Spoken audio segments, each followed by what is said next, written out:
ఆత్మీయారాధనా ఆత్మీయారాధనా ఆత్మీయారాధనా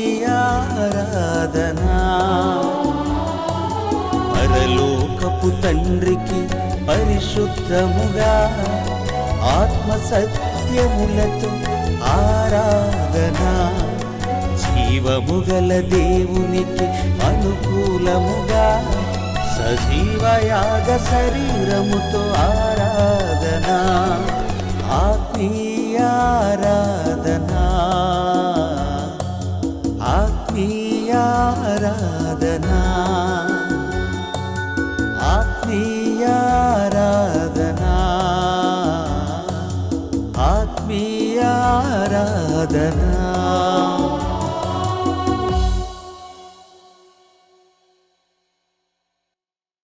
సర్వోన్నతుడైన దేవుని జ్ఞానమును నేర్చుకున్నటకు సిద్ధపడి ఉన్నటువంటి నా ప్రియ సహోదరి సహోదరులారా, మీ అందరికీ మన ప్రభువును రక్షకుడునైన యేసుక్రీస్తు వారి పేరిట నా హృదయపూర్వకమైన వందనములు తెలియజేస్తున్నాను.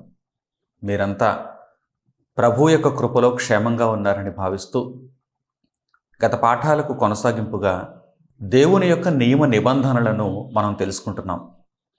ఆ నియమ నిబంధనలు సుమారు 10 రకాలుగా మనం వర్గీకరించుకున్నాం. మొట్టమొదట ఉపోద్ఘాతాన్ని మనం తెలుసుకున్నాం. ఆ తరువాత దేవుని యొక్క నియమ నిబంధనలు అమలులో ఉన్నటువంటి కాలాన్ని గత భాగంలో మనం నేర్చుకున్నాం. ఇక ఈరోజు ఈ సందర్భంలో ఈ దేవుని నియమ నిబంధనలు ఉల్లంఘన జరిగితే గనుక, వీటిపై ఏవైనా ఫిర్యాదులు ఉంటే గనుక, ఎవరికైనా దీని నిమిత్తమైనటువంటి విభేదాలు ఉంటే కనుక వాటిని ఏ న్యాయస్థానంలో, ఏ న్యాయమూర్తి ముందు, ఏ చట్టమునకు లోబడి పరిష్కరించుకోవాలి, పరిష్కరింపబడతాయి అనే విషయాన్ని నేర్చుకుందాం. దేవుని నియమ నిబంధనలు ఏ న్యాయ పరిధిలోనికి వస్తాయి? ఏ న్యాయ పరిధిలోనికి వస్తాయి? జ్యూరిస్డిక్షన్ లా, గవర్నింగ్ లా. ఈ దేవుని నియమ నిబంధనలన్నింటినీ కూడా ఏ చట్టం పర్యవేక్షిస్తుంది? ఏ చట్ట పరిధిలోనికి వస్తాయి? భూమి మీద ఒక ఉదాహరణ మనం చూడగలిగితే, అంటే ఈ పాఠం మీకు అర్థం కావాలంటే భూమి మీద లోక సంబంధమైనటువంటి ఒక ఉదాహరణ మనం చూడాలి. ఏదైనా ఒప్పందం మనకు ఏదైనా ఒక సంస్థతో జరిగినప్పుడు ఎప్పుడు కూడా టర్మ్స్ అండ్ కండిషన్స్ ఎప్పుడు మనకు వినిపిస్తాయి? ఒప్పందాలు ఉన్నప్పుడు, మనుషుల మధ్య ఒడంబడికలు, ఒప్పందాలు జరిగినప్పుడు అప్పుడు టర్మ్స్ అండ్ కండిషన్స్ ఉంటాయి. ఈ నియమ నిబంధనలకు లోబడి మన మధ్య జరిగినటువంటి ఒప్పందం చెల్లుబాటు అవుతుంది అని మనుషులు చెబుతారు. దేవుడు మనుష్యులకు ఇచ్చినటువంటి నిబంధన ఇది కూడా టర్మ్స్ అండ్ కండిషన్స్తో కూడుకున్నది. ఈ నియమ నిబంధనలకు లోబడి, దేవుని యొక్క నియమ నిబంధనలకు లోబడి మనుషులు జీవించాలి. మనుషులు దేవునితో కలిగి ఉండవలసినటువంటి సంబంధం ఈ నియమ నిబంధనలకు లోబడి ఉండాలి. ఆ నియమ నిబంధనలను దైవ గ్రంథంలో పొందుపరచడం జరిగింది. ప్రియులారా, పరిశుద్ధ గ్రంథమును మనం చదువుతున్నప్పుడు ఇవన్నీ కూడా నియమ నిబంధనలు అని మనం అర్థం చేసుకోవాలి. ఈ నియమ నిబంధనలు ఏ చట్ట పరిధిలోనికి వస్తాయి అని మనం నేర్చుకునేటప్పుడు లోక సంబంధమైనటువంటి ఒక ఉదాహరణ మనం తీసుకోగలిగితే, ఎవరితోనైనా మనకు ఒక ఒప్పందం జరిగినప్పుడు ఆ టర్మ్స్ అండ్ కండిషన్స్లో, ఆ ఒప్పందానికి సంబంధించినటువంటి టర్మ్స్ అండ్ కండిషన్స్లో, నియమ నిబంధనల్లో వారు ఒక పాయింట్ రాస్తారు. అదేంటంటే, మన మధ్య ఏదైనా ఒక తగాదా వస్తే కనుక దానిని ఇదిగో ఈ న్యాయ పరిధిలోనికి మనం తీసుకుని వెళ్ళాలి, ఈ చట్ట పరిధిలోనికి మనం వెళ్ళి దానిని పరిష్కరించుకోవాలి అని వారు ఒక పాయింట్ రాస్తారు. అంటే టర్మ్స్ అండ్ కండిషన్స్లో అది ఒక భాగం అన్నమాట. జ్యూరిస్డిక్షన్ లా, గవర్నింగ్ లా ఇది ఒక భాగం అన్నమాట. ఉదాహరణకి ఒక బ్యాంక్ ఖాతా మీరు తెరిచారనుకుందాం, ఒక బ్యాంకింగ్ ఖాతా మీరు తెరిచారనుకుందాం. మీరు బ్యాంకుకు వెళ్ళి అందులో ధనాన్ని దాచుకుంటారు, బ్యాంకు నుండి అప్పులు తీసుకుంటారు, రుణాలు తీసుకుంటారు, వివిధమైనటువంటి సేవలు బ్యాంకు ద్వారా మీరు పొందుతారు. ఏదో ఒక సందర్భంలో మీకు బ్యాంకుతో తగాదా రావచ్చు, విభేదం రావచ్చు. మీ ధనాన్ని వారు తిరిగి సరిగా చెల్లించకపోవడం కావచ్చు, అధికమైనటువంటి ఫీజులు వసూలు చేయడం కావచ్చు, లేక మీకు రుణాలు ఇచ్చినప్పుడు అధికమైనటువంటి వడ్డీని వారు తీసుకోవడానికి ప్రయత్నం చేయవచ్చు, మీ యొక్క ఖాతాను వారు నిలుపుదల చేయవచ్చు. ఏదైనా ఒక జరగరాని చర్య జరిగి ఉండవచ్చు, మీకు నష్టాన్ని కలిగించే చర్య జరిగి ఉండవచ్చు. అప్పుడు ఇద్దరికి తగాదా వస్తుంది. నేను నీ దగ్గర ఖాతా తెరిచాను, నీవు నాకు సరైన సేవ అందించలేదు అని వినియోగదారుడు ఫిర్యాదు చేస్తాడు. ఎక్కడ ఫిర్యాదు చేయాలి? ఆ టర్మ్స్ అండ్ కండిషన్స్లో ఉంటుంది. బ్యాంకింగ్ ఖాతా తెరిచినప్పుడు ఆ స్టార్ మార్క్తో టర్మ్స్ అండ్ కండిషన్స్ వారు రాసినప్పుడు మీరు ఫామ్ ఫిల్ చేస్తారు. ఫామ్ ఫిల్ చేసినప్పుడు, అకౌంట్ ఓపెన్ చేసినప్పుడు, ఫామ్ ఫిల్ చేసినప్పుడు పేరు, తండ్రి పేరు లేకపోతే భర్త పేరు, చిరునామా, మీరు బ్యాంకింగ్ వారు అడిగినటువంటి సమాచారం అంతటిని ఇచ్చేసిన తర్వాత ఇంకేమీ చదవరు. ఆ టర్మ్స్ అండ్ కండిషన్స్ ఏం చదవరు. మీరు చిన్న చిన్న అక్షరాలతో రాస్తారు కదా, ఆ ఫామ్లో అవన్నీ ఉంటాయి. చివరిగా మీరు సంతకం చేసేసి ఆ ఫామ్ ఇచ్చేస్తారు, ఒక ఫోటో అంటించి ఆ ఫామ్ ఇచ్చేస్తారు. వారు మీకు వెంటనే బ్యాంక్ పుస్తకం కూడా ఇచ్చేస్తారు. కానీ టర్మ్స్ అండ్ కండిషన్స్ ఉన్నాయి. అవన్నీ తీరుబడిగా కూర్చొని చదువుకోవాలంటే కాస్త సమయం పడుతుంది. అయితే ఆ టర్మ్స్ అండ్ కండిషన్స్లో ఉండేటువంటి ఒకానొక ముఖ్య భాగం ఏంటంటే, మీతో మాకు ఏదైనా తగాదా వచ్చినప్పుడు మనం ఏ చట్ట పరిధిలోనికి వెళతాము, ఏపీ హైకోర్టా, తెలంగాణ హైకోర్టా, బాంబే హైకోర్టా, ఢిల్లీ హైకోర్టా, లేక ఇంకేదైనా రాష్ట్రంలోని హైకోర్టా, లేక సుప్రీంకోర్టా, వారు దీనిని అక్కడ పొందుపరుస్తారు. కనుక ఎప్పుడైనా తగాదా వచ్చినప్పుడు ఆ టర్మ్స్ అండ్ కండిషన్స్లో ఉన్నటువంటి ఆ కోర్టును చూసుకుని ఆ కోర్టులో అప్పీల్ చేయడానికి ప్రయత్నించాలి. ఇదిగో మా ఇద్దరి మధ్య తగాదా వచ్చింది, మీరు న్యాయం తీర్చండి అని. ఇప్పుడు మీకు అర్థమైంది కదా, న్యాయ పరిధి అంటే మీకు అర్థమైంది కదా, టర్మ్స్ అండ్ కండిషన్స్లో గవర్నింగ్ లా అంటే మీకు అర్థమైంది కదా. ఇప్పుడు దేవుని నియమ నిబంధనల దగ్గరకు మనం వద్దాం.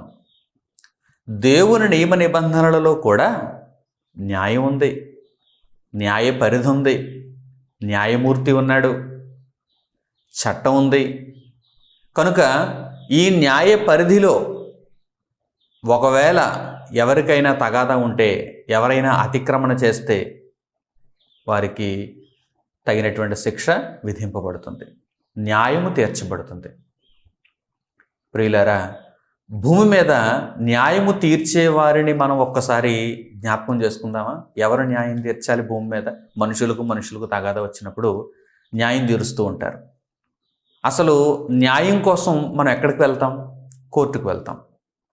కోర్టు కంటే ముందు కూడా ఇంకా కొన్ని ప్రదేశాలు ఉన్నాయి.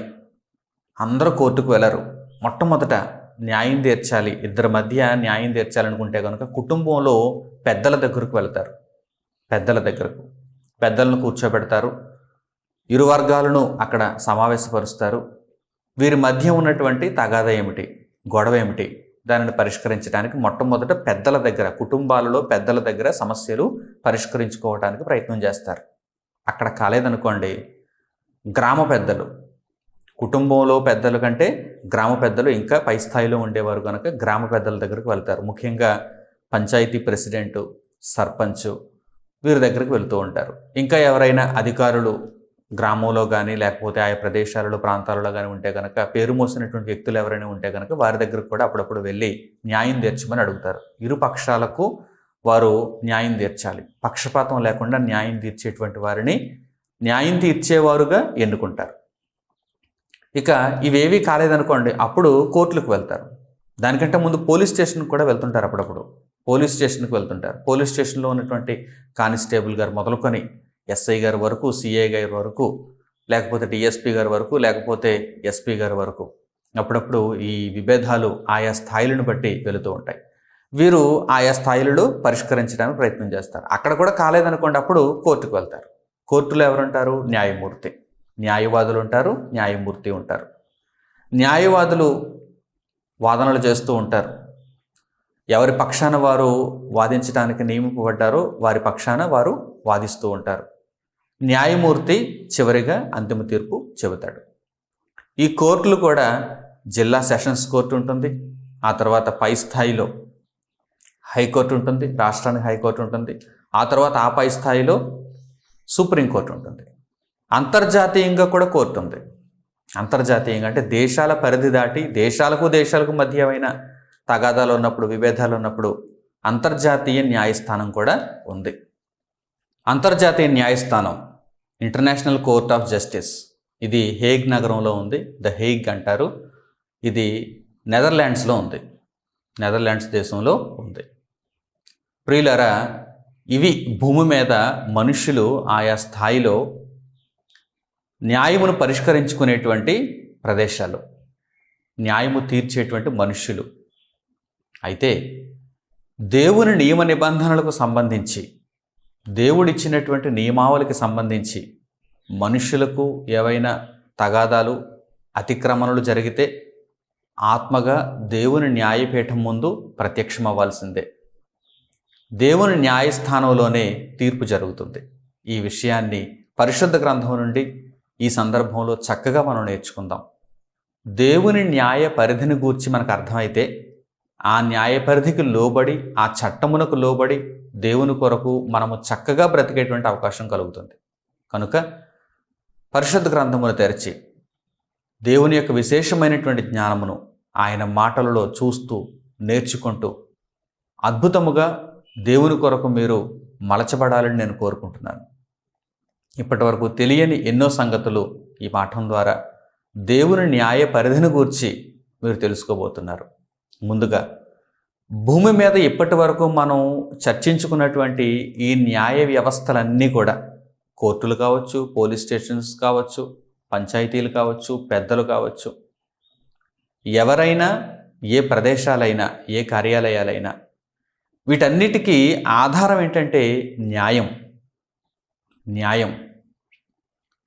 భూమి మీద మనం ఏ భరోసాతో ఉంటున్నాం? ఒక తగాదాను తీర్చుకోవాలంటే మనకున్న భరోసా ఏంటి? న్యాయం. న్యాయం మన పక్షాన ఉంటే ఈ ప్రపంచంలో ఎంతమంది నాకు ఎదురుగా నన్ను ఓడించాలని నా మీద పగబట్టి వారు నిల్చున్నా కానీ, న్యాయం మన పక్షాన ఉంటే, న్యాయం నా పక్షాన ఉంటే నేను తప్పకుండా గెలుస్తాను అనేటువంటి ధీమాతో ఉంటారు. ఇదే కదా భరోసా. న్యాయం మన పక్షాన ఉంటే మనకెంతో ఆదరణగా ఉంటుంది. ఈ న్యాయమునకు ఆధారం ఎవరు? ఈరోజు ప్రపంచంలో ఉన్నటువంటి కోర్టులన్నీ, అసలు భూమి మీద ఒక మనిషికి న్యాయం జరగాలంటే, అది ఎవరి ద్వారా అయినా సరే న్యాయం జరగాలంటే దీనికి ఆధారం ఏంటో తెలుసా? దీనికి ఆధారం ఏంటో తెలుసా? అద్భుతమైనటువంటి వివరణ దేవుడు ఇచ్చాడండి పరిశుద్ధ గ్రంథంలో. ఆ వివరణ మనం తెలుసుకోవాలి. ఈరోజు భూమి మీద ఉన్నటువంటి న్యాయస్థానాలలో కూడా ఈ విషయం చాలామందికి తెలియదు. చాలామందికి తెలియదు. వారు తీర్చుచున్న న్యాయమునకు ఆధారం ఏంటి? వారు వెంటనే చెప్పేటువంటి మాట ఏంటంటే, ఇదిగోనండి మేము రాసుకున్నటువంటి పుస్తకాలు ఉన్నాయి కదా, చట్టాలు ఉన్నాయి కదా, ఇవేనండి ఆధారం అంటారు. దానికంటే ఆ పరిధిని దాటి ఒక ఉన్నతమైనటువంటి సంగతిని దేవుడు తెలియజేస్తున్నాడు. ఆ పుస్తకాల కంటే, ఆ పుస్తకాలను దాటి ఉన్నతమైన సంగతిని దేవుడు తెలియజేస్తున్నాడు. అదేంటంటే, మీరు చెబుతున్నటువంటి ఈ న్యాయం అంతటికీ ఆధారం దేవుని కుమారుడైన యేసుక్రీస్తు. ఈ మాట ఒప్పుకోవటానికి చాలామందికి ఇష్టం ఉండదు. ఎందుకంటే యేసుక్రీస్తు ఈరోజు మేము పాటించుచున్న న్యాయమునకు ఆధారమా అని వారు అడుగుతారు. ప్రియులారా, యేసుక్రీస్తు దేవుని కుమారునిగా, దేవుని వాక్యముగా, దేవుని జ్ఞానముగా భూమి మీద ఉన్నటువంటి న్యాయమంతటికీ ఆధారము. ఆ న్యాయ ప్రకారం, ఆయనను గూర్చినటువంటి జ్ఞానమును అనుసరించిన న్యాయము ప్రకారం ఎందరైతే తీర్పు తీరుస్తారో, ఎందరైతే ఆ న్యాయమునకు లోబడతారో వారందరూ కూడా ధన్యులు. ఆ న్యాయమును ఎవరైతే అతిక్రమిస్తారో వారు శిక్షార్హులు. భూమి మీద ఉన్న న్యాయాలకు కూడా ఆయనే ఆధారం. ఆయనే ఆధారం. దేవుని కుమారుడైన యేసుక్రీస్తు మాత్రమే ఆధారం. చాలా కోర్టుల్లో మనం దృశ్య రూపంలో చూస్తున్నప్పుడు న్యాయ దేవతను చూపిస్తుంటారు. తెల్లని విగ్రహాన్ని ఒకటి మనకు చూపిస్తూ ఉంటారు. చేతిలో ఒక త్రాసు ఉంటుంది, కళ్ళకేమో నల్లటి బ్యాడ్జి కట్టేస్తారు, ఒక రిబ్బన్ కట్టేస్తారు. ఆ విగ్రహాన్ని ఒక న్యాయ దేవత అని చూపిస్తూ ఈ న్యాయ దేవత ఇక్కడ ఈ న్యాయానికి ఆధారం అనుకుంటూ కొంతమంది అనుకుంటున్నారు. అయితే ఇవేవి కూడా నిజాలు కావు. న్యాయమునకు ఆధారం ఎవరో తెలుసా? దేవుని జ్ఞానం. దేవుని జ్ఞానమును ఆధారం చేసుకొని న్యాయమును పాటిస్తే కనుక, అంటే న్యాయం ఉంటే సరిపోదు, న్యాయమును పాటించాలిగా. చాలామందికి న్యాయం ఏంటో తెలుసు, కానీ న్యాయమును పాటిస్తారా? అందుకే ఈరోజు ఎన్నో అక్రమాలు జరుగుతున్నాయి. న్యాయమూర్తులు కూడా ధనానికి లోబడిపోయి ఈరోజు న్యాయమును త్రిప్పేస్తున్నారు, న్యాయమును అన్యాయంగా త్రిప్పేస్తున్నారు. లంచగొండులై న్యాయమును అన్యాయంగా త్రిప్పేస్తున్నారు. అటువంటి పరిస్థితుల్లో న్యాయం జరగదు. ఆధారముగా దేవుని జ్ఞానం ఉన్నంత మాత్రాన ఆ దేవుని న్యాయమును పాటించేవారెందరూ? అక్కడ అసలైనటువంటి ప్రశ్న మొదలవుతుంది. కనుక భూమి మీద ఉన్నటువంటి న్యాయాలనే, భూమి మీద మనుషుల మధ్య జరుగుతున్నటువంటి ఈ తీర్పులనే ఒక్కసారి మనం పరిగణనలోకి తీసుకోగలిగితే, అసలు న్యాయం అనేటువంటి మాట ఉందంటే ఆ న్యాయమునకు ఆధారం దేవుని జ్ఞానం. దేవుని జ్ఞానం ఇది అందరికీ తెలుసండి. నా దృష్టిలో అంతర్జాతీయ న్యాయస్థానానికి కూడా, ద ఇంటర్నేషనల్ కోర్టుకు కూడా ఈ విషయం తెలియదు. ది హేగ్ నగరంలో ఉంది కదా. అయితే అనేక మందికి ఈ భూమి మీద న్యాయం ఉన్నది అంటే ఆ న్యాయమునకు ఆధారము దేవుని జ్ఞానము, అనగా యేసుక్రీస్తు అనేటువంటి విషయం తెలియదు. ఇప్పుడు మీరు తెలుసుకోబోతున్నారు. సామెతల గ్రంథంలో దేవుడు ఈ విషయాన్ని పొందుపరిచాడండి. మొట్టమొదట ఈ విషయాన్ని మీరు చూడండి, ఆశ్చర్యపోతారు. అద్భుతంగా వ్రాయించాడు దేవుడు. అసలు భూమి మీద ఒక పంచాయతీ మనకు న్యాయం చెప్పినా, ఒక జిల్లా కోర్టు మనకు న్యాయం చెప్పినా, ఒక రాష్ట్ర హైకోర్టు మనకు న్యాయం చెప్పినా, దేశంలో సుప్రీంకోర్టు మనకు న్యాయం చెప్పినా, ఇంటర్నేషనల్ కోర్టు మనకు న్యాయం చెప్పినా, ఈ న్యాయమునకు ఆధారం వారు న్యాయమును పాటించినప్పుడు. వారు న్యాయమును అన్యాయముకు త్రిప్పేస్తే అది అపవాది సంగతి అది. అయితే వారు న్యాయమును పాటించినప్పుడు ఆ న్యాయమునకు ఆధారం ఎవరు? దేవుని జ్ఞానం. ఒక్కసారి పరిశుద్ధ గ్రంథంలో నుండి మాటలు చూడండి. ప్రపంచానికి వెలుగును అనుగ్రహిస్తున్నటువంటి దేవుని దివ్య గ్రంథం ఇది బైబిల్ అంటే. ఏమనుకుంటున్నారు బైబిల్ అంటే? మత పుస్తకం అనుకుంటున్నారా? కేవలం ఒక వర్గం వారు చదువుకునేటువంటి పుస్తకం అనుకుంటున్నారా? ప్రపంచానికి న్యాయం అనేటువంటి పదానికి అర్థాన్ని చెబుతుంది బైబిల్. ఈ ప్రపంచంలో ఉన్న మానవులకు న్యాయం అనే పదానికి అర్థం చెబుతుంది బైబిల్. న్యాయమునకు ఆధారం ఎవరో తెలుసా? మనిషి మట్టి మెదడ. ఇదా న్యాయమునకు ఆధారం? కాదు. మనిషి మట్టి మెదడులో నుండి వచ్చినటువంటి పుస్తకాల, చట్టాల, ఇవి కాదు న్యాయానికి ఆధారం. న్యాయమునకు ఆధారం ఎవరో తెలుసా? ప్రభువైన యేసుక్రీస్తు. ఆ చట్టాలు కూడా చెప్పలేని సంగతులు ఈరోజు వివేచనతో ఒక్కొక్కసారి తీర్పులు చెబుతున్నారు. చూడండి, ఎక్కడి నుంచి వస్తుంది అనుకుంటున్నారు ఆ వివేచన? మానవతా దృక్పథంతో అని మాట్లాడుతూ ఉంటారు. అది చట్టంలో ఉండదు ఆ సంగతి. కొన్ని కేసులు చాలా విచిత్రంగా ఉంటాయి. ఆ కేసులను పరిష్కరించాలంటే కనుక చట్టంలో ఎటువంటి సొల్యూషన్ ఉండదు, ఎటువంటి జవాబు ఉండదు. అప్పుడు వీరు మానవతా దృక్పథంతో మెదడు పెడతారు, ఆలోచిస్తారు, వివేచిస్తారు. ఏది న్యాయమో ఏది అన్యాయమో వివేచించి తీర్పు చెబుతూ ఉంటారు. అక్కడ కూడా అతడు సరిగ్గా వివేచించగలగాలి, ఆ న్యాయమూర్తి సరిగ్గా ఆలోచించగలగాలి.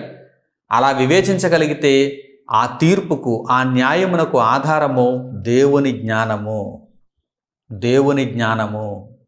ఇప్పుడు చూడండి, సామెతల గ్రంథము 8వ అధ్యాయము 14వ వచనం నుంచి చూడండి.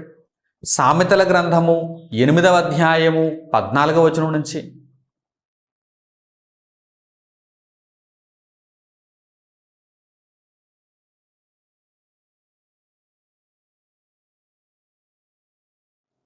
ఆలోచన చెప్పుటయు లెస్సైన జ్ఞానము నిచ్చుటయు నా వశము. జ్ఞానాధారము నేనే, పరాక్రమము నాదే. నా వలన రాజులు ఏలుదురు, అధికారులు న్యాయమును బట్టి పాలన చేయుదురు. నా వలన అధిపతులను, లోకములోని ఘనులైన న్యాయాధిపతులందరూ ప్రభుత్వము చేయుదురు. ఈ భూమి మీద ఒక ఆలోచన చెప్పాలన్నా, లెస్సైన జ్ఞానమును పలుకాలన్నా జ్ఞానాధారము ఎవరు? దేవుని జ్ఞానము. సామెతల గ్రంథం 8వ అధ్యాయం ప్రారంభంలో జ్ఞానము ఘోషించుచున్నది. జ్ఞానమును గూర్చి ఈ అధ్యాయంలో వ్రాయబడింది, ఈ సందర్భంలో తెలియచేయబడింది. దేవుని జ్ఞానము, అప్పటికి దేవుని జ్ఞానము, ఆ కాలమందు దేవుని జ్ఞానము, యేసుక్రీస్తు శరీరధారిగా ఆయనే కదా భూమి మీదకి వచ్చాడు. దేవుని కుమారుడైన దేవుని జ్ఞానమే భూమి మీద న్యాయము చెప్పాలంటే ఆధారం. అప్పుడప్పుడు మనం అనుకుంటూ ఉంటాం, ధర్మప్రభువులు, న్యాయమూర్తులు చక్కని న్యాయం చెప్పారు, ఇరు పక్షాలకు చక్కని తీర్పు చెప్పారు. ఈ న్యాయం చెప్పేటువంటి ఆ గుణం, ఆ వివేచన ఎక్కడి నుంచి వచ్చిందనుకుంటున్నారు? దేవుని కుమారుడైన యేసుక్రీస్తు ఆధారం ఆ జ్ఞానానికి. ఆ జ్ఞానమునకు దేవుని కుమారుడైన యేసుక్రీస్తు ఆధారం. అజ్ఞానానికి సాతాను ఆధారం. అవివేకమునకు సాతాను ఆధారం. ప్రియులారా, ఈ భూమి మీద ఎన్నెన్నో పర్యాయములు న్యాయమూర్తులు ఆయా సందర్భాలలో తీర్పులు తీర్చడం మనం గమనిస్తున్నాం కదా. న్యాయమూర్తి తీర్పు తీర్చాడంటే, సరైన తీర్పు తీర్చాడంటే దానికి ఆధారం దేవుని కుమారుడైన యేసుక్రీస్తు ప్రభు యొక్క జ్ఞానము అని మీరు తప్పనిసరిగా దృష్టిలో ఉంచుకోవాలి. ఇదిగో ఈ మాటలను చదివినప్పుడు మీకు అర్థం కావాలి. రాజులు నా వలన ఏలుబడి చేస్తారు, పేరుగాంచినటువంటి న్యాయాధిపతులు నా వలన తీర్పులు తీరుస్తారు అని ఇక్కడ జ్ఞానమును గూర్చి తెలియజేయబడింది. ఎంత గొప్ప మాటో చూడండి. నేను నేర్చుకుంటున్నా, మీరందరూ నేర్చుకుంటున్నా, మనం అందరం చదువుకొని అభ్యసిస్తున్నా, మనం అందరం దేవుని మార్గంలో నడవటానికి ప్రేరేపిస్తున్నటువంటి మహాజ్ఞాన గ్రంథం బైబిల్.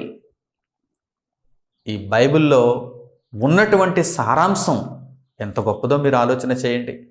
ఎంత గొప్పదో మీరు ఆలోచన చేయండి. ప్రపంచంలో ఉన్నటువంటి పేరుగాంచిన గొప్పవారైన రాజులకు, న్యాయాధిపతులకు వారు ఆలోచన చెప్పాలంటే దేవుని జ్ఞానమే వారికి ఆధారము. వారు న్యాయం తీర్చాలంటే దేవుని జ్ఞానమే వారికి ఆధారము. ఎంత గొప్ప మాటలు రాయబడ్డాయి చూడండి. ఈ మాటలను రాసినటువంటి జ్ఞాని అయినటువంటి సొలొమోను తన జీవిత కాలంలో దేవుడు ఇచ్చినటువంటి రాచరికం, ఇశ్రాయేలీయులను పరిపాలించేటువంటి బాధ్యత సొలొమోను మీద ఉన్నప్పుడు సొలొమోను దేవుని జ్ఞానమును కోరుకున్నాడు. దేవుణ్ణి ఏం కోరుకున్నాడు? దేవుని జ్ఞానమును కోరుకున్నాడు. ఐశ్వర్యం నాకొద్దు, సంపద నాకొద్దు, లేకపోతే శత్రువుల ప్రాణాలు, ఇవన్నీ నాకు కాదు. నాకు నీ యొద్ద ఉన్నటువంటి జ్ఞానము కావాలని సొలొమోను ఎందుకు అడిగాడో తెలుసా? ఆనాటి కాలంలో భూమి మీద ఉన్నటువంటి వారందరికీ కూడా సొలొమోను ఒక మార్గదర్శి. సొలొమోనులో ఉన్నటువంటి జ్ఞానమును వినటానికి భూమి అంతముల నుండి వచ్చింది శేబదేశపు రాణి, దక్షిణ దేశపు రాణి. మీరు ఆలోచన చేస్తున్నారా? సొలొమోను భూపతులందరికంటే విశేషమైనటువంటి జ్ఞానమును దేవుని వలన పొందాడు. ఇదిగో ఈ జ్ఞానమే. అందుకే సొలొమోను దగ్గరకు ఎటువంటి క్లిష్టమైనటువంటి సమస్య వచ్చినా కానీ దానిని ఇట్టే పరిష్కరించేవాడు. ఆధారం ఏంటి? దేవుని కుమారుడైన జ్ఞానం. దేవుని కుమారుడైన యేసుక్రీస్తు అనే జ్ఞానం సొలొమోనులో ఉండుటను బట్టి సొలొమోను ఎంతటి కఠినమైనటువంటి సమస్యనైనా సరే చాలా సులభంగా పరిష్కరించేవాడు.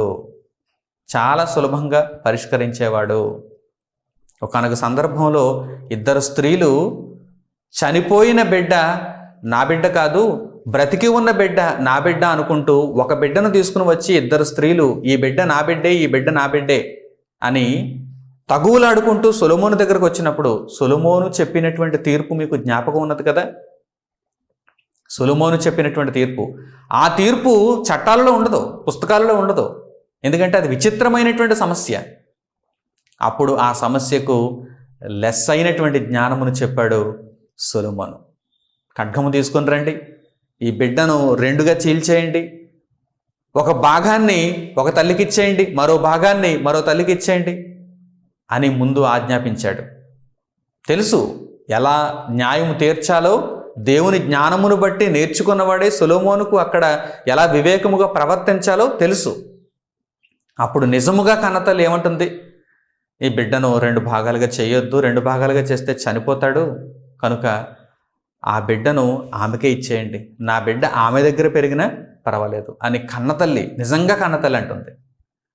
అబద్ధపు తల్లి, ఎవరైతే తన బిడ్డ కాకుండా వచ్చి ఆ బిడ్డ నా బిడ్డే అని అడుగుతుందో ఆ తల్లి, ఆ స్త్రీ ఏమంటుందో తెలుసా? అవును, మీరు చెప్పినటువంటి న్యాయం సరిగ్గా ఉంది, 2 భాగాలుగా చేసేయండి, నాకు ఒక భాగాన్ని ఇచ్చేయండి, ఆమెకు ఒక భాగాన్ని ఇచ్చేయండి. అంటే ఈమె ఆలోచన ఎలా ఉందన్నమాట, నా సొంత బిడ్డ ఎలాగూ చనిపోయింది, ఈ బిడ్డ కూడా చనిపోతే అప్పుడు నాకు మనశ్శాంతిగా ఉంటుందని ఈ ప్రతివాది ఆలోచిస్తుంది. అప్పుడు సొలొమోను అసలైన తీర్పు చెప్పాడు. లేదు లేదు, నేను ఈ బిడ్డను 2 భాగాలుగా చేయను, 2 ముక్కలుగా చేయను. ఈ బిడ్డ సొంత తల్లికే ఇవ్వబడుతుంది, నీవు కారాగారంలో వేయబడతావు, నువ్వే తప్పు చేసావు. చూసారా ఎంత జ్ఞానయుక్తమైనటువంటి చక్కని తీర్పు చెప్పాడో. ఇలాంటి తీర్పు చెప్పటానికి చట్టాలు ఏమైనా ఉపయోగపడతాయా? చట్టాలలో రాసుకున్నవి ఏమైనా ఉపయోగపడతాయా? లేదు. దేవుని జ్ఞానము. ఒకవేళ చట్టం రాయాలన్నా సరే వ్రాయటానికి మరలా దేవుని జ్ఞానమే కావాలి. అందుకే ఈ మాటలను మీరు చూడండి. జ్ఞానాధారము నేనే, జ్ఞానాధారము నేనే. భూమి మీద న్యాయముగా ఒకరు తీర్పు తీర్చారంటే దానికి ఆధారం నేనే అని దేవుని జ్ఞానముగా, దేవుని యొద్ద ఉన్న దేవుని వాక్యము సెలవిచ్చుచున్నది. ఇక సొలొమోను గారు పలికినటువంటి ఆ మాటలను కూడా మనం చూద్దాం. న్యాయమును గూర్చి సొలొమోను గారు నిజంగా తన జీవిత కాలంలో తాను చూచినటువంటి అనుభవములను బట్టి చెప్పినటువంటి మాటలను కీర్తనల గ్రంథంలో మనం చూద్దాం. సొలొమోను రాసినటువంటి కీర్తన 72వ అధ్యాయం 1వ వచనం నుంచి చూడండి. కీర్తనల గ్రంథము 72వ అధ్యాయం 1వ వచనం నుంచి.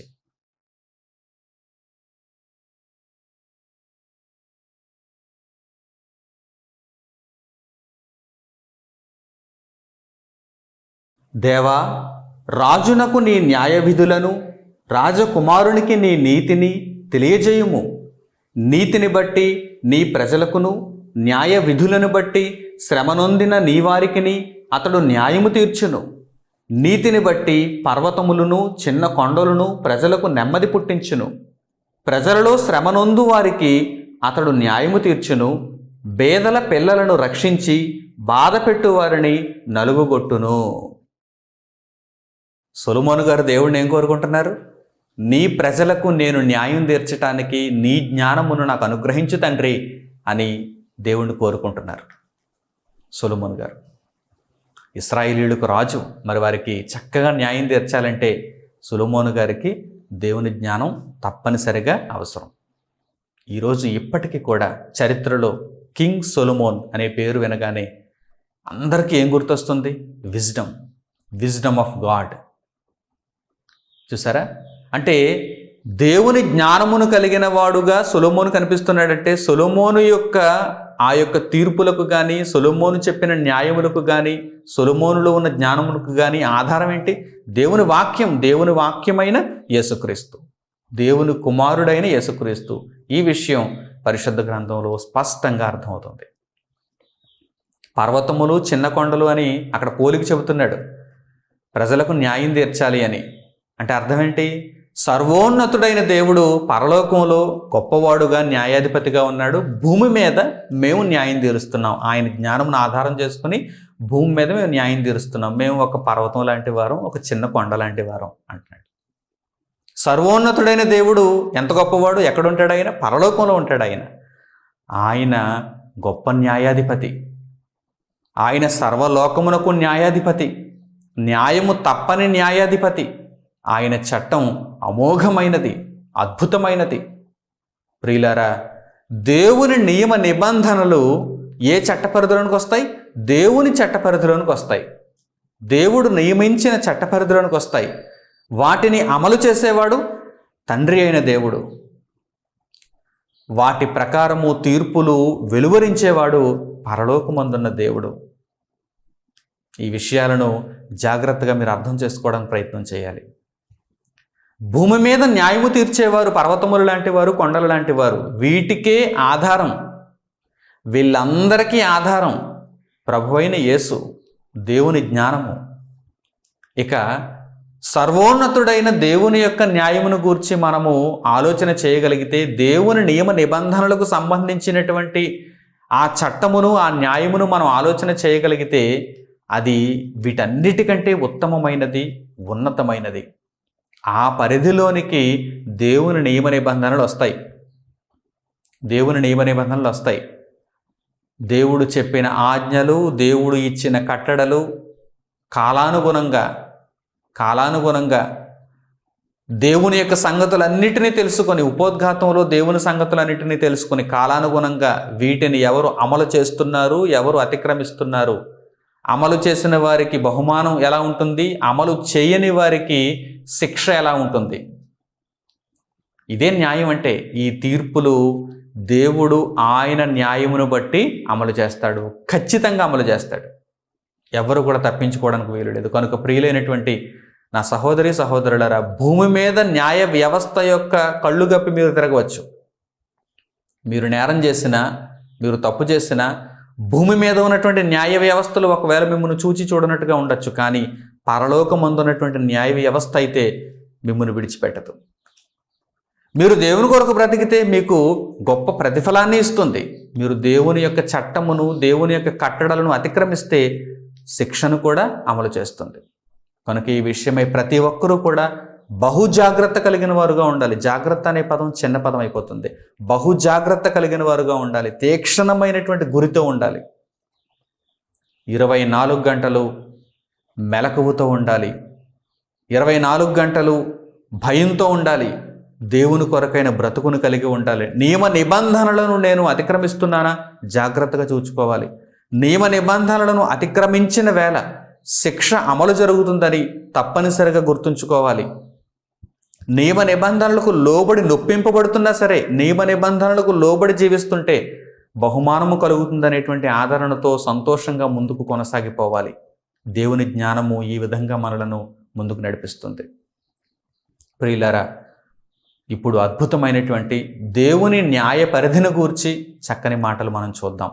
యెషయా గ్రంథము 40వ అధ్యాయము 21వ వచనం నుంచి చూడండి. యెషయా గ్రంథము 40వ అధ్యాయము 21వ వచనం నుంచి.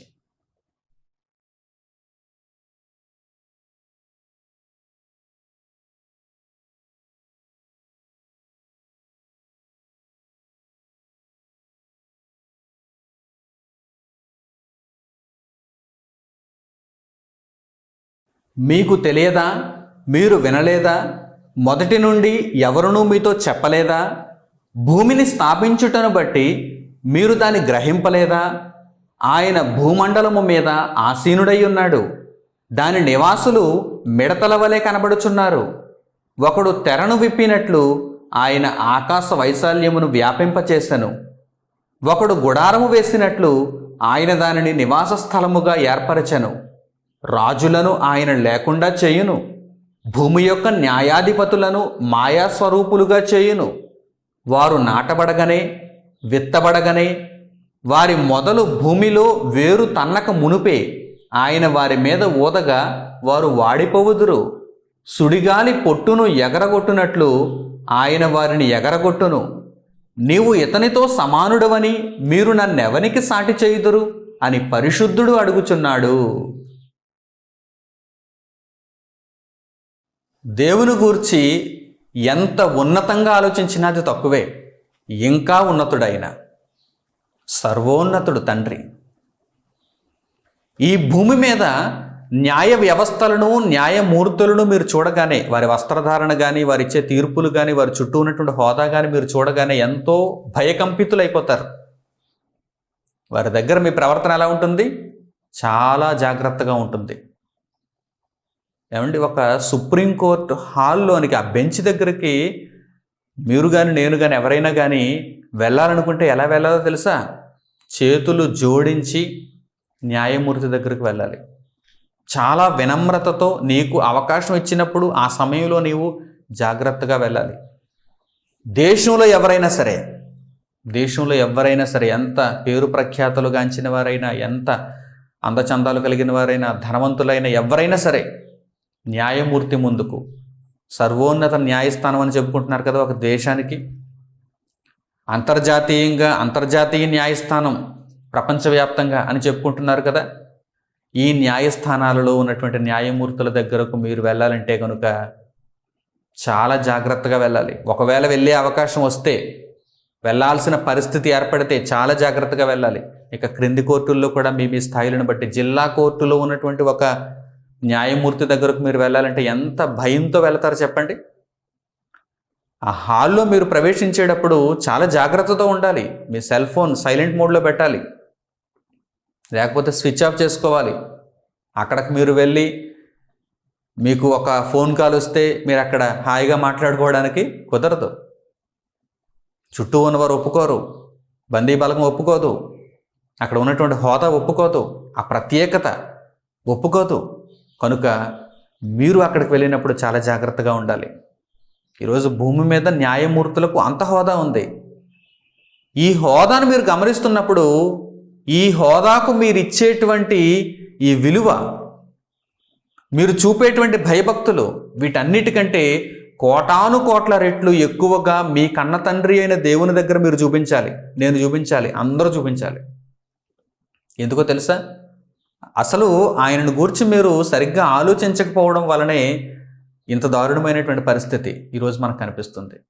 ఆయన ఎలాంటి వాడు, అసలు ఆయన యొక్క పేరు ప్రఖ్యాతలు, లేకపోతే ఆయన యొక్క ఘనత ఎంత గొప్పదో మీకు తెలుసా?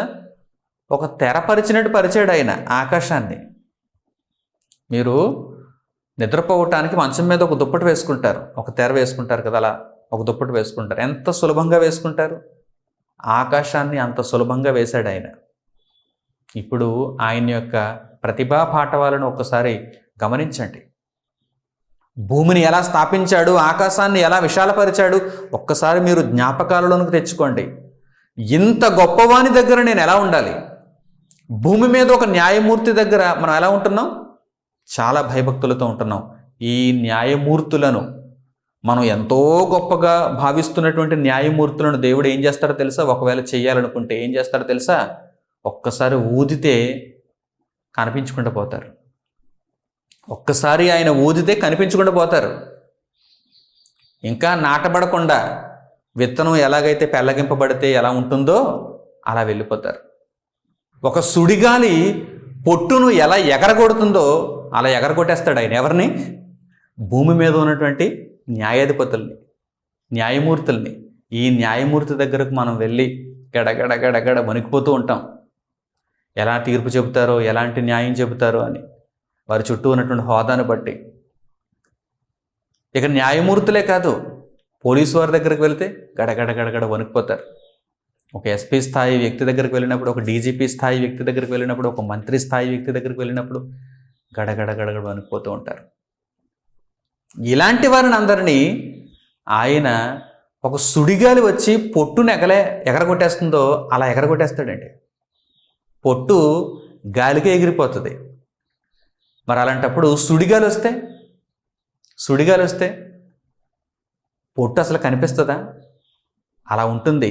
ఆయనను గూర్చి నేర్చుకోవాలంటే పోలిక అలా ఉంటుంది. ఇప్పుడు మీరు ఆయనకు ఎలా భయపడాలో ఒక్కసారి ఆలోచన చేయండి. ఆయన ఎదుట మీరు చూపవలసినటువంటి భయభక్తులు ఎలా ఉండాలో ఇప్పుడు మీరు ఆలోచన చేయండి. ఒక న్యాయమూర్తి ముందు నేను ఎలా ఉంటున్నాను, సర్వోన్నతుడైన దేవుని ముందు నేను ఎలా ఉండాలి అనేటువంటి విషయాన్ని ఒక్కసారి మననం చేసుకోండి, జ్ఞాపకం చేసుకోండి. భయభక్తులు మీకు ఆటోమేటిక్గా వచ్చేస్తాయి. ఒక్కసారి విషయాలు మీరు గమనిస్తే, నాతో సమానుడని మీరు ఎవరిని పోలుస్తారు? నాతో అని దేవుడు ఎదురు చూస్తున్నాడు, వెతుకుతున్నాడు. ఎవరిని నాతో పోలిక చేస్తారు, ఎవరిని నాతో సమానుని చేస్తారు? దేవుడు అడుగుతున్నాడు. ఎవరైనా సమానులా? ఇప్పుడు చెప్పండి, దేవునికి మీరు ఎలాంటి భయభక్తులను చూపించాలో, దేవుని న్యాయ పరిధిలో మీరు ఎలా ప్రవర్తించాలో, ఆయన సర్వలోక న్యాయాధిపతి, సర్వకాలాలకు న్యాయాధిపతి. ఈ చట్టాలు కాలాన్ని బట్టి ప్రభుత్వాలను బట్టి మారిపోతూ ఉంటాయి, అమెండ్మెంట్స్. కానీ దేవుని చట్ట పరిధి అలాంటిది కాదు. ఇదిగో పరిశుద్ధ గ్రంథం నేటికి స్థిరంగా ఉంది. దేవుని మాట నేటికి స్థిరంగా ఉంది. కాలాలు మారిపోయినా, తరాలు గతించిపోయినా, నూతనమైన తరాలు పుట్టుకొచ్చినా సరే దేవుని న్యాయం ఒకే విధంగా ఉంటుంది. అంత గొప్ప న్యాయాధిపతికి మీరు భయపడాలి. ఆ నియమ నిబంధనలను పాటించే విషయంలో మీరు ఆ న్యాయ పరిధిలోనికి వస్తారు, ఆ న్యాయమూర్తి క్రిందకు వస్తారు. కనుక మీరు భయంతో, భక్తితో, నీతిని కాపాడుకొని, పరిశుద్ధతను కాపాడుకొని, యథార్థముగా మీ జీవితములను దేవుని మార్గంలో ముందుకు కొనసాగించుకోవాలి. దీనికి మించిన మాట మరొకటి లేదు. దీనికి మించిన మాట మరొకటి లేదు. ప్రపంచంలో ఎవడు కూడా ఈ మాటకు ప్రతిగా మరొకటి చెప్పటానికి వీలు లేదు. అంత గొప్ప జ్ఞానాన్ని దేవుడు మనకు అనుగ్రహిస్తున్నాడు. పరిశుద్ధ గ్రంథంలో అంత గొప్ప జ్ఞానాన్ని దేవుడు పొందుపరిచాడు. ప్రియులారా, దేవుని నియమ నిబంధనలు అంటే అంత గొప్పవి, అంత మిన్నైనవి. ఆ నియమ నిబంధనల్లో మరలా తిరుగు మాటకి లేదు, ప్రశ్నించటానికి లేదు. ఆయన చెప్పింది మనం నెరవేర్చడమే. ఈరోజు ఎంతోమంది పొగరబోతులు, విర్రవీగుతున్నవారు, సత్యమును అడ్డగిస్తున్నవారు, మేము దేవుని కోసం బ్రతకకపోతే మాకు నరకమా, మేము యేసుక్రీస్తు నామమున రక్షణ పొందకపోతే మాకు శిక్ష అని అడుగుతున్నారు. వారి గర్వము, వారికి ఉన్నటువంటి పొగరు మరణించిన తర్వాత ఎలాంటి ప్రతిఫలాన్ని ఇస్తుందో వారికి అర్థమవుతుంది. సర్వలోక న్యాయాధిపతి ముందా ఈ విర్రవీగేటువంటి తత్వం, ఈ పొగరు, దేవుడు ప్రతి వారికి న్యాయం తీరుస్తాడు. అయితే ముందుగా చెప్పవలసినటువంటి బాధ్యత నాకున్నది కనుక దేవుని ఆత్మను బట్టి నేను చెప్పగలుగుతున్నాను. అంతే తప్ప ఏదో మిమ్మల్ని భయపెట్టాలనో లేకపోతే మీ వలన ఏదో లాభం సంపాదించుకోవాలనేటువంటి ప్రక్రియ మాత్రం కాదిది. మీకు విషయం చెప్పాలి, భవిష్యత్తులో ఏం జరగబోతుందో మీకు విషయం చెప్పాలి. చెప్పకపోతే మరలా మీరు అక్కడ లబోదిబం అంటారు, ఏడుస్తారు, వేదన నొందుతారు. మా తరంలో పుట్టినా మాకు ఎందుకు ఈ మాటలు చెప్పలేదని మీరు అడుగుతారు, తెలిసినా ఎందుకు చెప్పలేదని మీరు అడుగుతారు. కనుక నేను ముందుగా మీకు తెలియజేస్తున్నాను. నిర్ణయం మీదే. ప్రతి సందర్భంలో నేను ఇదే మాట చెబుతాను, నిర్ణయం మీదే, నిర్ణయం మీరే తీసుకోవాలి. మంచి నిర్ణయం తీసుకోండి, తగు నిర్ణయం తీసుకోండి అని నేను పదే పదే చెప్పడానికి కారణం అదే. నేను ప్రకటించేవాడను, నిర్ణయం మీరు తీసుకోవాలి. అయితే భవిష్యత్తు మాత్రం అలాగే జరుగుతుంది, అలాగే ఉండబోతుంది. సర్వలోక న్యాయాధిపతి తీర్పు తీర్చబోతున్నాడు. ఆ చట్ట పరిధిలోనికి ఆయన నియమ నిబంధనలన్నీ వస్తాయి. దేవుని నియమ నిబంధనలన్నీ కూడా ఆయన చట్ట పరిధిలోనికి వస్తాయి. మరో అద్భుతమైనటువంటి మాటను చూడండి. యెషయా గ్రంథము 33వ అధ్యాయము 22వ వచనం. ఆయన న్యాయమును గూర్చి అక్కడ వ్రాయబడినటువంటి మాట. యెషయా గ్రంథము 33వ అధ్యాయము 22వ వచనం.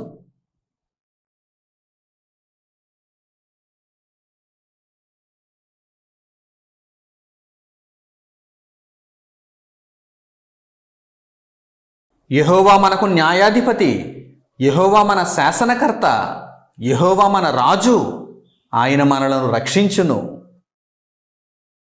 పరలోకమందున్న దేవుడు న్యాయాధిపతి, శాసనకర్త, రాజు. ఆయన మనలను రక్షించును. దేవుని నియమ నిబంధనలు ఏ చట్ట పరిధిలోనికి వస్తాయో ఇప్పుడు మీకు స్పష్టంగా అర్థమైందా? న్యాయాధిపతి ఆయన కదా, శాసనకర్త ఆయన కదా, శాసనములను రచించినవాడు, నిరూపించినవాడు ఆయన కదా, మనకు అనుగ్రహించినవాడు ఆయన కదా. న్యాయాధిపతి, శాసనకర్త, రాజు ఆయన కదా. కనుక ఆయనే మనలను రక్షించును. మీరు దేవుని కోసం బ్రతుకుతున్నారా? నియమ నిబంధనలను పాటిస్తూ దేవుని కొరకు మీరు మీ జీవితంలో ముందు కొనసాగించుకుంటున్నారా? అయితే రాజు తప్పకుండా మనలను రక్షించును. మన న్యాయాధిపతి, మన శాసనకర్త, మన రాజు మనలను తప్పకుండా రక్షించును. ఒకవేళ నియమ నిబంధనలకు మీరు అతిక్రమిస్తున్నారా? అయితే శిక్షించడానికి కూడా ఆయన వెనుకాడడు. శిక్షలోనికి వెళ్లకుండా రక్షణలో ఉండటానికి మీరు ప్రయత్నం చేయాలి. ప్రియులారా, దేవుని నియమ నిబంధనలు దేవుని చట్ట పరిధిలోనికి వస్తాయి, దేవుని న్యాయ పరిధిలోనికి వస్తాయి. ఆయన న్యాయము తీర్చును, ఆయన ప్రజలను రక్షించును. మరో అద్భుతమైన మాట కూడా ఈ సందర్భంలో మీకు చూపిస్తాను. కీర్తనల గ్రంథము 9వ అధ్యాయము 7వ వచనం నుంచి చూడండి. కీర్తనల గ్రంథము 9వ అధ్యాయము 7వ వచనం నుంచి.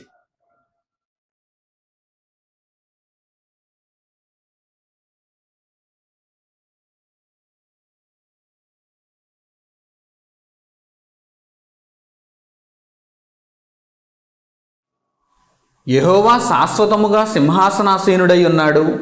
న్యాయము తీర్చుటకు ఆయన తన సింహాసనమును స్థాపించి ఉన్నాడు.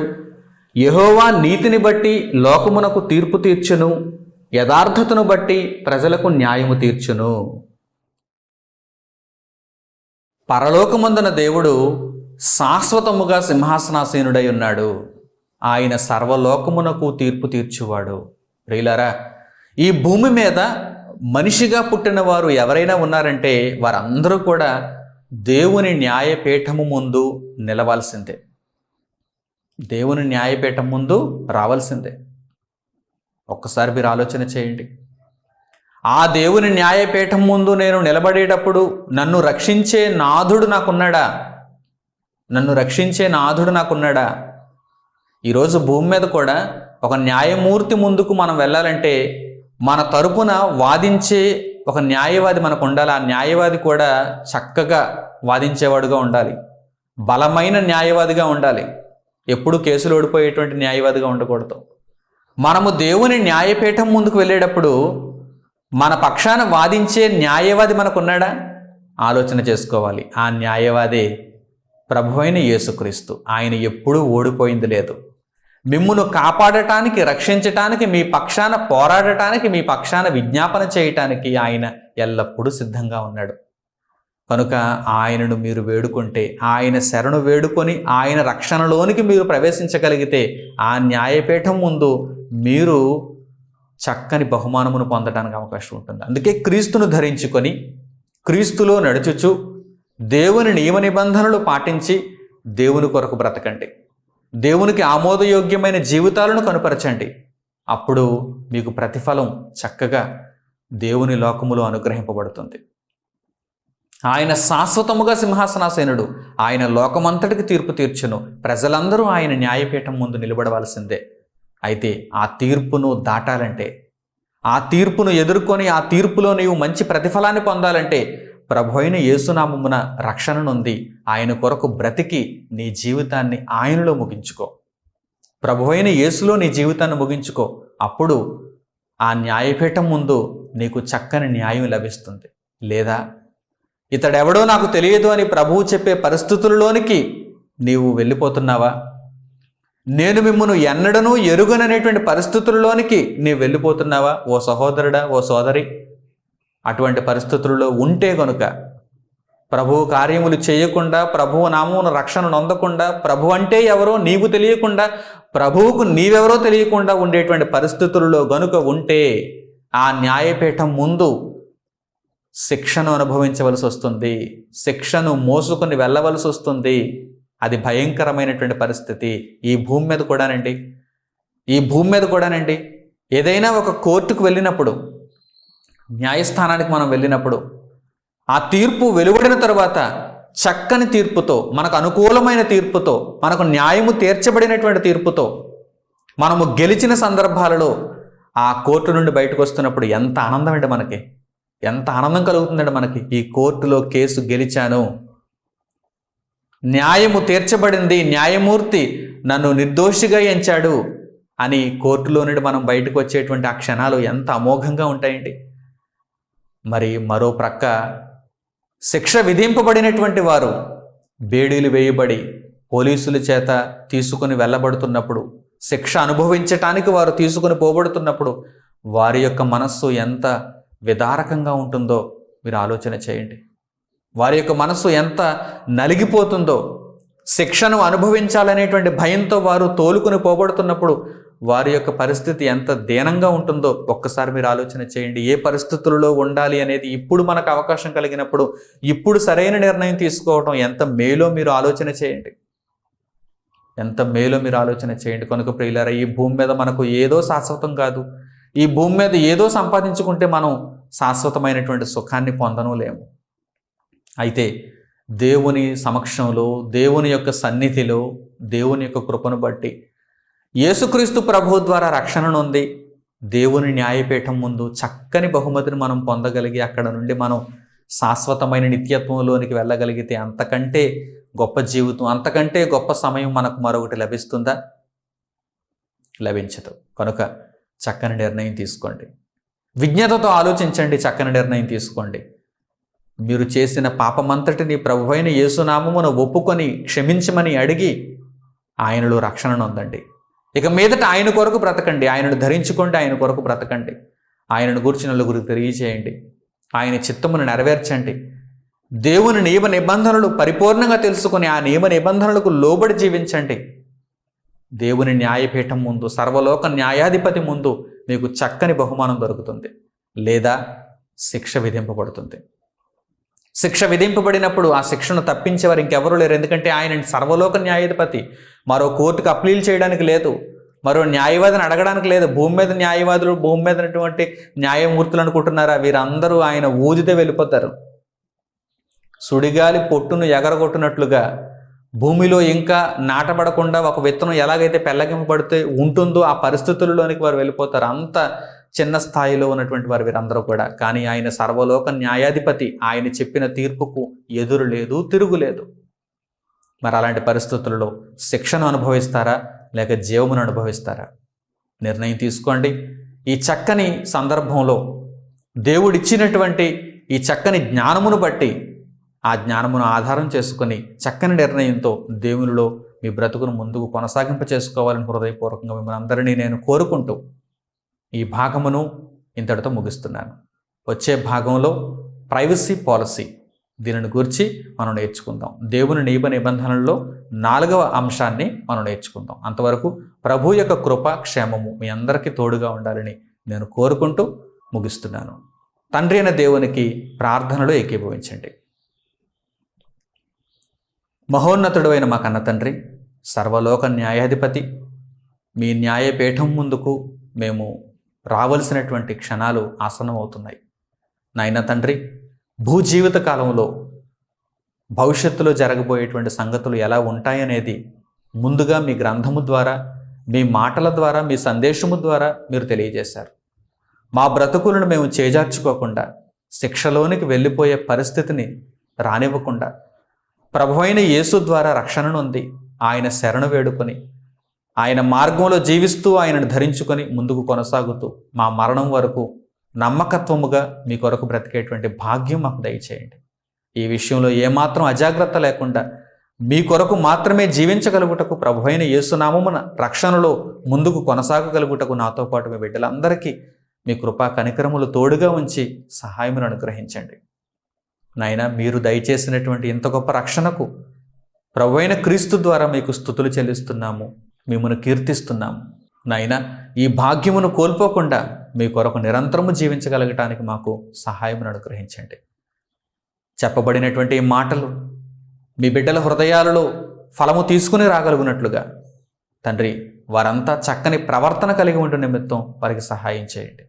వారి దీన పరిస్థితులలో మీరు వారిని జ్ఞాపకం చేసుకుని తండ్రి, సర్వలోక న్యాయాధిపతినైనా మీరు అందరికీ న్యాయము తీర్చేవారు కనుక తండ్రి, ఆ బిడ్డల యొక్క దీన స్థితిలో వారిని లేవనెత్తి శరీర సంబంధంగాను, ఆత్మ సంబంధంగాను వారి బ్రతుకులు చక్కగా ఉండటానికి మీరు వారిని జ్ఞాపకం చేసుకొని మీ సన్నిధిలో, మీ కృపలో వారిని నడిపించమని మిమ్మల్ని కోరుకుంటున్నాను. ఇంతవరకు మీరు చేసిన మేలును బట్టి, ఇక ముందుకు చేయబోవు మేలును బట్టి తండ్రి మిమ్మల్ని స్తుతిస్తూ, ఘనపరుస్తూ, మహిమపరుస్తూ మా ప్రార్థన విజ్ఞాపనములన్నిటినీ మా ప్రభువును, మమ్మను రక్షిస్తున్న న్యాయాధిపతి అయినటువంటి యేసుక్రీస్తు ప్రభు వారి యొక్క నామం పేరిట మిమ్మల్ని అడుగుచున్నాము తండ్రి. ఆమేన్. మన తండ్రి అయిన దేవుని ప్రేమ, ఆయన కుమారుడైన యేసుక్రీస్తు ప్రభు వారి కృప, పరిశుద్ధాత్మ యొక్క అన్యోన్య సహవాసము మనందరికీ సదాకాలం తోడై నడిపించునుగాక. ఆమేన్. అందరికి వందనములు. సెలవు.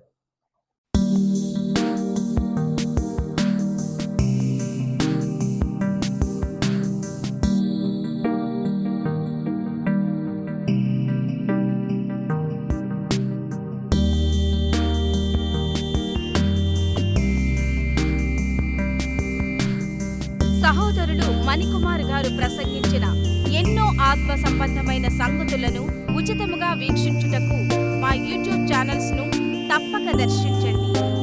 మా సమాచారమును ఎప్పటికప్పుడు తెలుసుకుని ఆత్మీయాభివృద్ధి నొందవలనంటే మా యూట్యూబ్ ఛానల్స్ ను సబ్స్క్రైబ్ చేసుకోండి.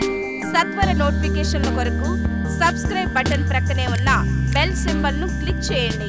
మరిన్ని వివరములకు మీరు సంప్రదించవలసిన మా ఫోన్ నెంబర్స్ 8978414178 మరియు 8333927666.